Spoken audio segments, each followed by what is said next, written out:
Naissance de Jésus et début de son ministère. Généalogie et naissance de Jésus-Christ. C'est Matthieu chapitre 1.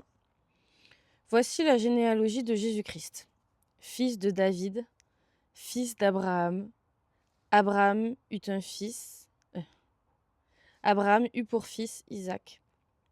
Isaac eut Jacob. Jacob eut Juda et ses frères. Juda eut Péré et Zérach de Tamar. Péré eut Etzrom. Etzrom eut Aram. Aram eut pour fils Aminadab. Aminadab eut Nachon. Nachon eut Salmon. Salmon eut Boaz de Rahab. Boaz eut Obed de Ruth. Obed eut pour fils Isaïe. Isaïe eut David. Le roi de David eut Salomon, de la femme d'Uri. Salomon eut pour fils Roboam. Roboam eut Abijah. Abijah eut Asa. Asa eut pour fils Josaphat. Josaphat eut Joram. Joram eut Osias. Osias eut pour fils Jotam. Jotam eut Achaz. Achaz eut Ézéchias. Ézéchias eut pour fils Manassé. Manassé eut Amon. Amon eut Josias. Josias eut pour descendant Jéconias et ses frères à l'époque de la déportation à Babylone.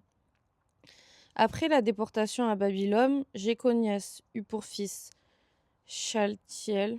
Shaltiel eut Zorobabel. Zorobabel eut pour fils Abiud. Abiud eut Eliakim. Eliakim eut Azor. Azor eut pour fils Zadok. Sadok eut Hachim. Hachim eut Élud.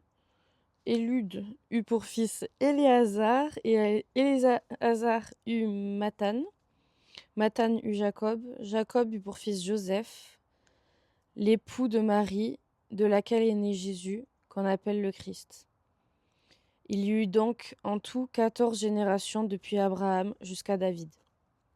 14 générations depuis David jusqu'à la déportation à Babylone, et 14 générations depuis la déportation à Babylone jusqu'au Christ.